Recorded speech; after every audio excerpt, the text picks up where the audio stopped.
E aí, pessoal, como vai? Professor William aqui mais uma vez, mais uma aula de matemática, né? Ou de cálculo 1, se você preferir assim chamar. Nessa aula aqui eu vou dar continuidade à explicação sobre limites, tá? Esse é o segundo vídeo dessa aula.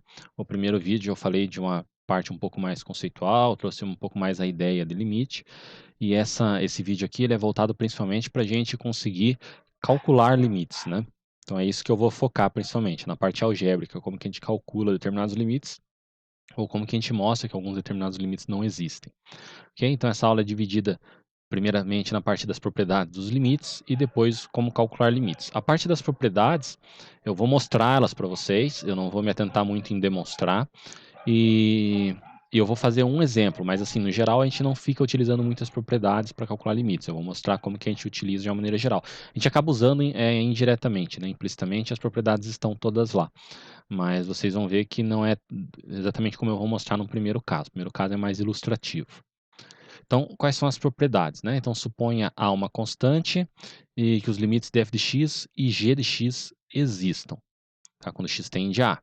Então, essas propriedades que eu vou mostrar aqui para vocês, todas elas são demonstráveis a partir, né? Algumas surgem de outras propriedades mesmo, mas todas elas são demonstráveis a princípio a partir da definição formal de limite, que é algo que eu não mostrei na aula anterior. Eu trabalhei com uma ideia mais intuitiva, até por isso que eu não vou demonstrar aqui então essas propriedades.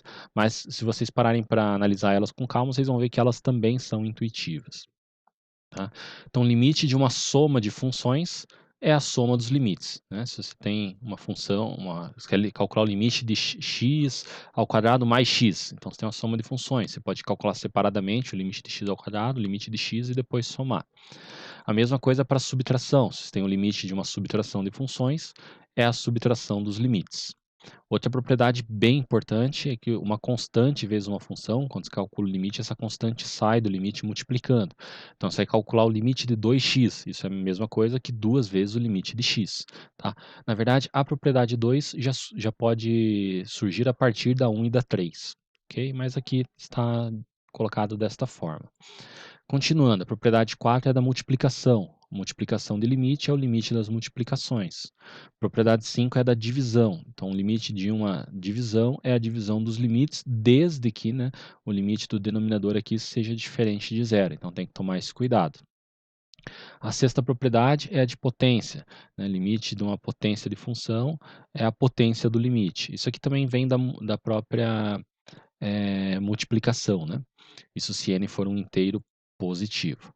Limite de uma constante é a própria constante. Você tem a função constante, f de x igual a 3. O que acontece quando x se aproxima de um determinado valor? Dependendo de qual seja o valor, é constante, vai ser sempre 3. Então, o limite continua sendo sempre 3. E essa aqui, que talvez é o mais importante para a gente, essa daqui é bem intuitiva, é bem óbvia, né? Mas se você tem a função x, o limite de x quando x tende a A é o próprio A. Tá? Essa daqui é bem importante porque ela é a base de tudo que a gente vai fazer depois. Mais algumas propriedades aqui. Né? Limite de x elevado a n, quando x tende a A, é A elevado a n. Limite da raiz aqui também, né? Raiz enésima é a raiz enésima de A. E a 11 é limite de uma raiz, é a raiz do limite. Okay? Então, isso aqui também vale, né? Desde que o limite seja positivo, né? Quando o n for par. Né? Então, se o n for par, você tem que ter o limite maior que zero. É um cuidado que a gente tem que ter. O 10, ele vem também aqui do 11, de certa forma. Tá? Bom, vamos então ver um exemplo aqui de como que a gente aplicaria essas propriedades. Tá? Lembrando que não é assim que na prática a gente calcula, aqui é apenas para exemplificar para vocês. Então, eu quero o limite dessa função, né, quando x tende a 5. Então, veja que eu tenho uma soma e tenho uma subtração. Tá? Então, eu posso aplicar direto aqui as propriedades 1 e 2. Eu vou colocar o 1 e o 2 aqui porque são as duas propriedades que eu estou aplicando. Eu vou quebrar isso aqui numa soma e subtração de limites.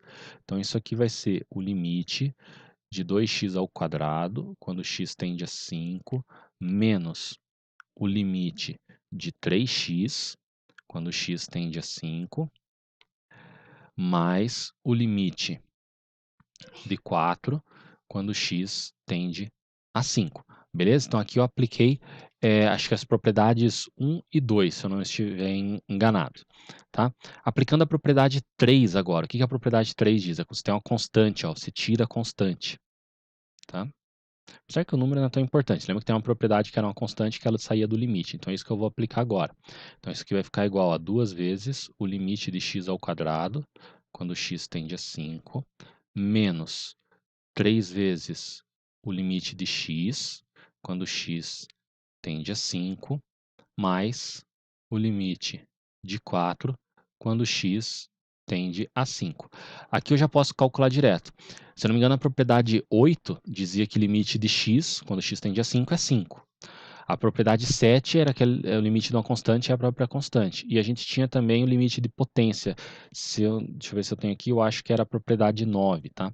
Então, aplicando aqui a 7, a 8 e a 9, como que vai ficar isso aqui? Vai ficar assim, ó.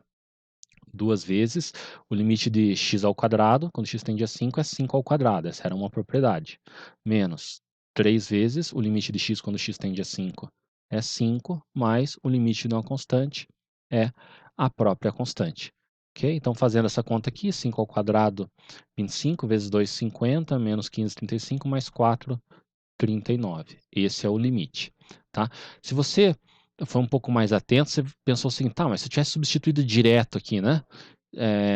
X por 5 aqui ia dar 39 também. Por que eu não posso fazer direto? Pode fazer direto.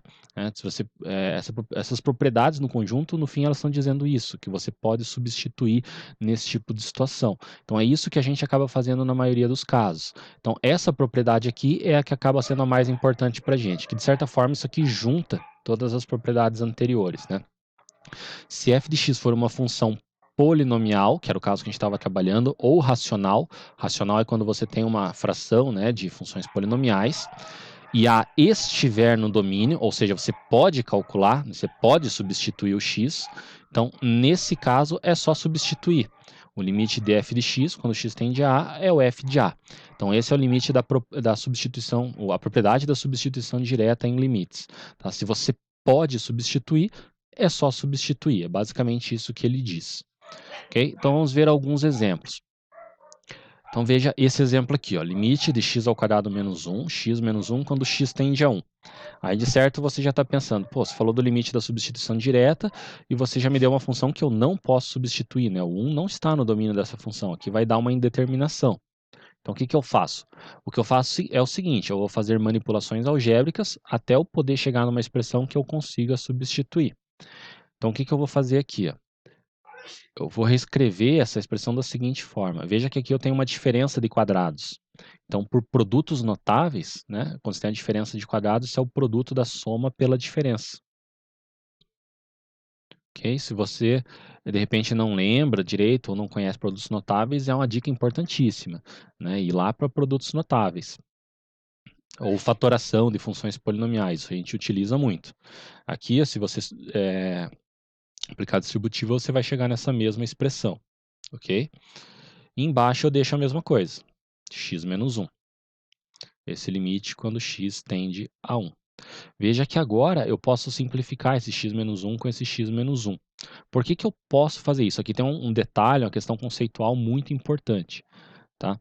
Eu posso simplificar porque esses valores não são zero. Né? Nem em cima é zero. Ah, mas o limite não é quando x é igual a 1, quando x é igual a 1 vai dar zero. Quando x é igual a 1, mas quando eu estou calculando o limite, eu não estou substituindo o x por 1, eu estou aproximando o x por 1. Então são valores muito próximos de 1. Então, quando eu substituo o x por um valor muito próximo que 1 aqui, isso aqui vai dar muito próximo de zero, mas não é zero.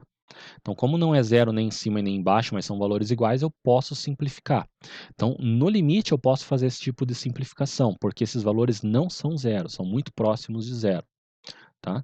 Então, daí eu chego que isso aqui é igual ao limite, quando x tende a 1, de x mais 1. Eu não posso dizer, eu vou colocar até de outra cor aqui, ó. Tipo, seria um erro matemático dizer que a função dada por essa expressão é igual a essa função. Isso não é verdade. Tá? Isso aqui, enquanto funções, são diferentes.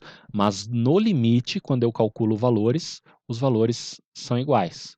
Tá? Para valores próximos de 1. Então, esse tipo de operação é permitida no caso de limites. Veja que agora eu cheguei numa expressão polinomial aqui, em que eu posso substituir o x por 1, que isso aqui não vai dar nenhuma indeterminação.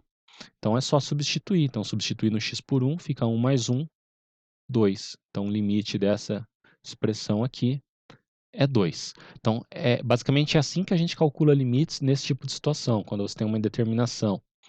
Você faz alguma manipulação algébrica válida no caso de limites, até chegar numa expressão que você pode substituir o valor, e daí é só substituir.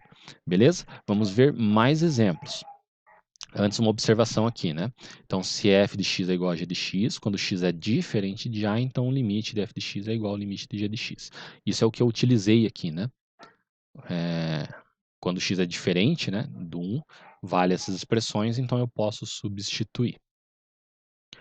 Então, olha esse outro exemplo aqui, ó. Limite de g de x quando x tende a 1. Só que o g é dado dessa forma. Se x for diferente de 1, é x mais 1. E se x for igual a 1, é π. Tá? Então, se eu quero calcular o limite de g de x quando x tende a 1, isso quer dizer que eu vou aproximar o meu x de 1. Mas o meu x não é 1, são valores próximos. Então, quando os valores são próximos de 1, qual expressão que vale? A de cima ou a de baixo? Vale a de cima. Próximos não é igual, é diferente. Tá? Então, isso aqui é a mesma coisa que o limite de x mais 1, quando x tende a 1. Agora sim eu posso substituir e esse limite aqui também dá 2. Tá? Então tem que tomar cuidado aqui. Ó.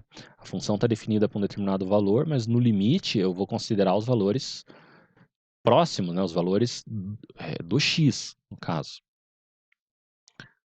Vamos para mais exemplos. Olha esse daqui. Então, limite de 3 mais h ao quadrado menos 9 sobre h, quando o h tende a zero. Veja que se eu substituir h por zero, vai dar uma indeterminação tanto em cima, né?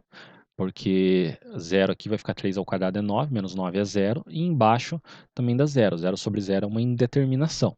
Então, o que eu vou fazer é tentar mexer, manipular nisso aqui algebricamente, para poder simplificar e de tal forma que eu não tenha mais uma indeterminação. Então, o que eu vou fazer aqui é abrir esse quadrado.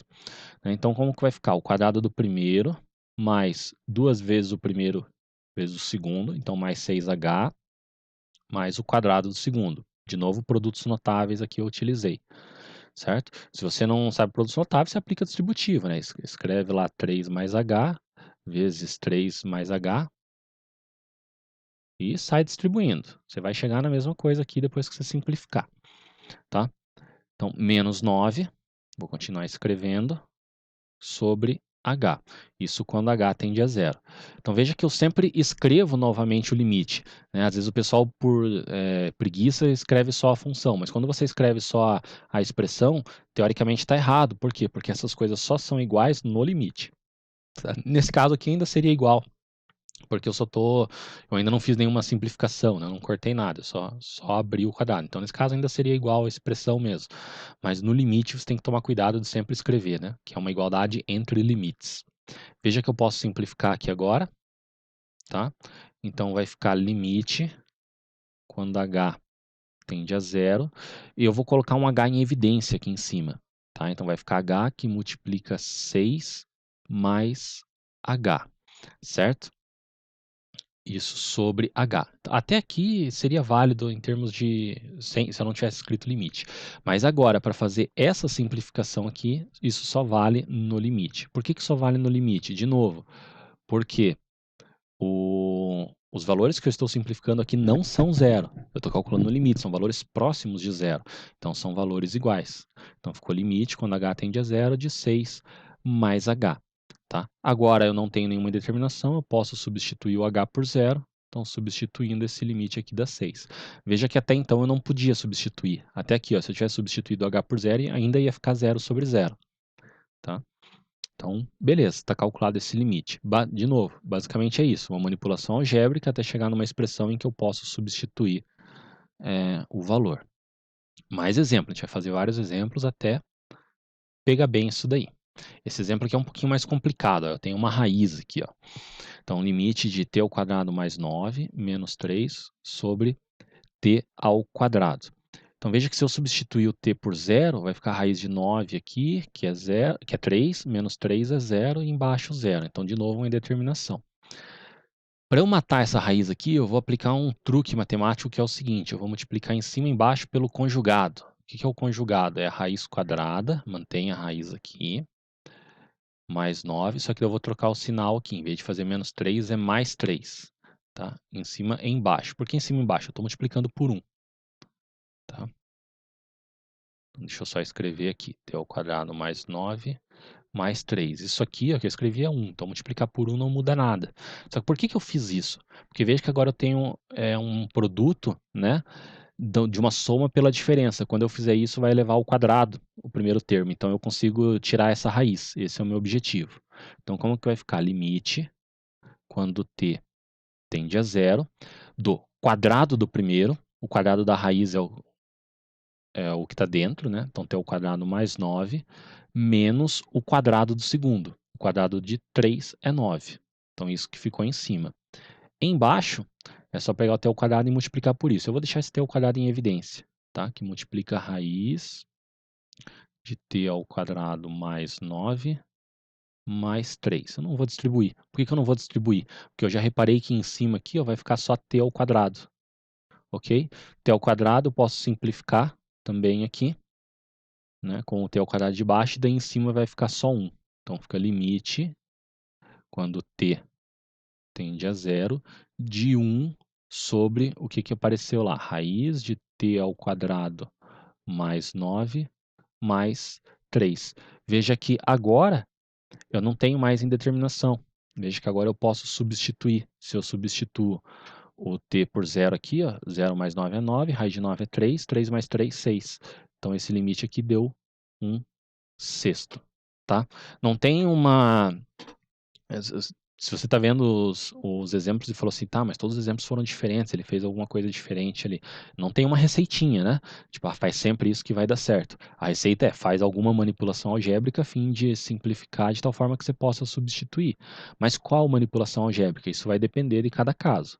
Então, eu estou tentando trazer vários exemplos diferentes aqui para vocês terem exemplos, né, de manipulações algébricas que vocês podem fazer, que são as mais usuais, tá? Basicamente, esses aqui são os exemplos principais. Quando você tem, por exemplo, polinômios, funções polinomiais, uma boa dica é, de repente, fatorar as raízes. Isso também é bastante utilizado, ok? Vamos fazer mais dois exemplos aqui. Tá? Então, esse exemplo aqui, ó, mostrar que o limite de módulo de x, quando x tende a zero, é zero. Então, como que eu vou fazer aqui? Eu tenho uma função módulo, tá? O x está se aproximando de zero.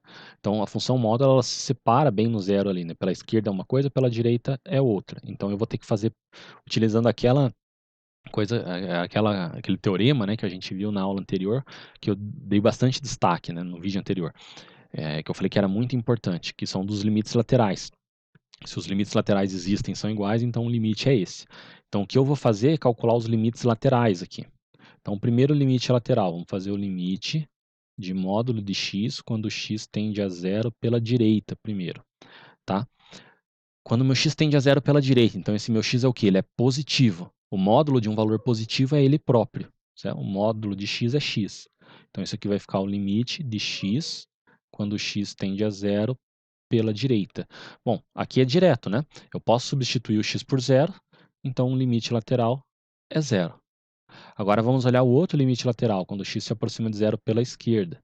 Então, o limite de módulo de x, quando x se aproxima de zero pela esquerda. Pela esquerda, então, é um número negativo. O módulo de x, quando x é um número negativo, é menos x. Ué, menos x, o módulo não é sempre positivo? Sim, porque o x é negativo. Então, menos x vai ficar positivo. Então, isso aqui vai ficar igual ao limite de menos x, quando x tende a zero pela esquerda. Agora é só substituir direto, né? Menos zero é zero. Então vejam que os limites laterais existem e são iguais. Você pode escrever isso, né? Então, como os limites laterais existem e são iguais, né, a zero, nós temos que o limite da função é igual a zero. Essa seria a conclusão. Seria bacana escrever isso. Tá? De novo, eu vou repetir. Se os limites laterais existem e são iguais, o limite da função é esse valor. Então, como o limite pela direita existe é zero e o limite pela esquerda existe também é zero, o limite de módulo de x quando x se aproxima de zero é zero. Tá? Agora, olha esse caso aqui. Ó. Agora eu quero mostrar que esse limite não existe, do módulo de x sobre x. Tá? Então, para mostrar que não existe, o que eu vou fazer? Vou calcular os limites laterais e mostrar que eles são diferentes.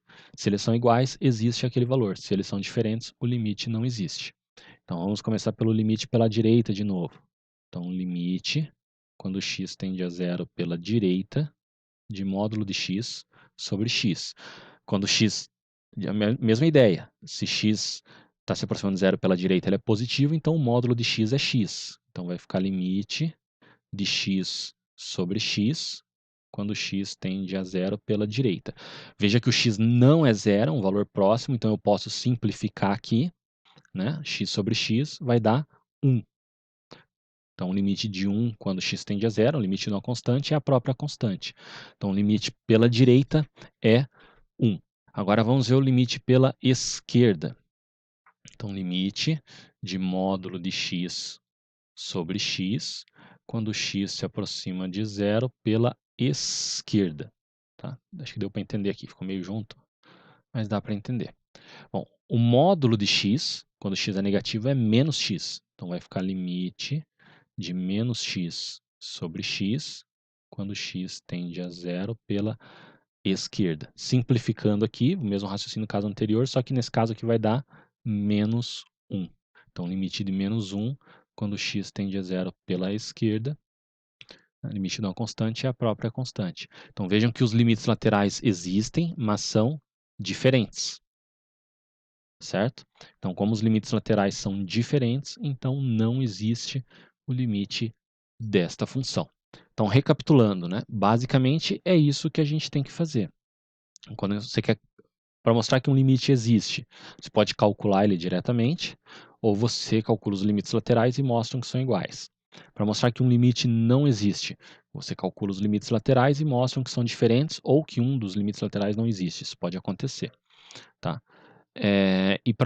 E de uma maneira geral, para calcular o valor de um limite, né? Quando você tem uma função racional, que é o que mais aparece, você faz alguma manipulação algébrica a fim de simplificar e poder substituir o valor. Ok? É isso que a gente faz. Então, essa foi a nossa primeira aula sobre limites. Na próxima aula a gente vai aprofundar mais, vamos ver limites no infinito, entre outras coisas. Tá? Então é isso aí. Até a próxima aula. Obrigado por quem assistiu até aqui. Valeu!